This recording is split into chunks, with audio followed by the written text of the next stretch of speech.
Hi guys, thank you for watching our little run about our bar, Maybe Sammy. And here are some questions that we got asked during the Q&A that we're very happy to answer. I'll start from the top one, which is how was Maybe Sammy handled the COVID precaution? Here in Australia, we were very lucky, I would say, but the government gave us straight rules.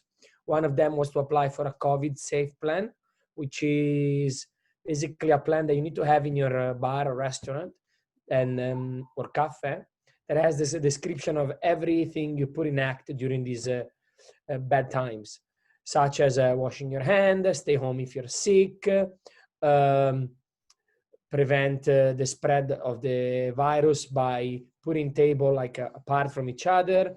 We have a number of patrons that are allowed in the venue compared to before is only one person every 4 square meter. In America is different. I don't know the ratio, but let's say we used to have a 100 pax venue. We are now running around 40 people. So people are very spaced out. They are literally 1.5 meter apart from each other, every group of people. Everybody upon walk-in needs to use need to log into the venue, register to make sure that people get, the government get tracing control in case of the spread, in case there is, one case of COVID in your bar.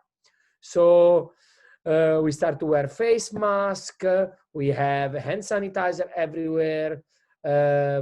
We did a lot. We did like everyone else. I have to say, Sydney, Melbourne, Australia is a great community. So I think we all follow the rules because we cannot wait to go back to normality, I believe. The other question, I'm going to jump to the question that is related to COVID because it's probably better, and is what is the status of bars in general in Australia right now? Well, the status of bar in general in Australia right now, it's different. Australia is a very, very big continent. It goes probably, is big like all Central Europe, if not more. So you have different area. Let's talk about the good area first. Perth, I think Adelaide, Brisbane, and the Northern Territory are mostly okay, doing good with the COVID. And there's not much of a thing. They didn't have many cases and they're coping well. They still have safe measurement in place, but it's not bad. Sydney, as I was describing our bar before, we still have a few cases. It's not crazy, but we can see the place are getting busier week after week. There is a sense of normality coming back, luckily, and it's great. Melbourne, unfortunately, is deeply sorry for them because a lot of them are like colleagues, brothers. They have hospitality business down there. They're taking the hard one from all of us. Down in Australia, the town is still shut. They have a meeting next week to open maybe in October. They've been shut for a month. It's very hard for them. Hopefully, soon they can get back on their feet. The Australian government is helping. We have like JobKeeper, which is like a payment that helps the staff that is not working at the moment. But yes, this is the overall situation in Australia. Very big country, very different scenario. Right? Mark, do you want to reply to this? Yeah. What advice can you give? I mean, there is a question, opening your first bar, while it's a huge achievement to see lots of seatings to be filled up and lots of bookings coming, but what are the biggest challenges in doing it for a second time? So I guess, yes, it is a big challenge. When you are out there and you are successful and you win some accolades, then the expectations are higher from international audience, maybe even from yourself, from your teams, and maybe you want to repeat the same success from previous years. But I would say the best way is to don't be hard on yourself. Okay, to winning that award, it doesn't mean that now you have to win every year. It's just, I would say, a kind of a golden ticket for your venue to be more exposed to the audience, and it's a marketing opportunity. Like, yes, we are happy to winning those awards and be nominated, but at the same time, we are not opening the business just for those awards and accolades. We're opening business on the first place to be successful business operators and have a full bar. And if we win something, then it's a great marketing tool to bring more awareness and bring people to our venue. If we won't win again, nothing happened. We're still gonna carry on with the same ethos and passion we did, and we're gonna still build the venue and what we want to achieve on the same grounds, you know, with awards or without awards. But of course, once you get some acknowledgement, then there's a bit of pressure. You know, I would lie if I said there is no pressure from the world, maybe from us, once you win something. But don't have a high expectation yourself. Don't push too much. Don't do this just for awards. You can make your bar full of people even without the awards, I would say. Correct. So I see here, what advice would you give to someone trying to open a new bar with seasonal drink and food in a city of 100,000 and nobody doing it? I think every time you are the first person to do something new, and you could be potentially a pioneer in the industry in that area, definitely you have to open up the road for the future. So probably you are going to have some challenges, but it also is a huge advantage for you.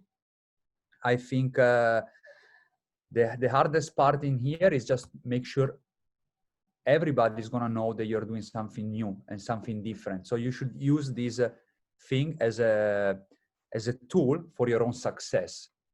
So make sure everybody know you're providing a different experience, something new that they never probably tried before in that area, and make sure everybody knows your focus, which is going to be seasonal drinks and food, which definitely will work very well and is a very clever and thoughtful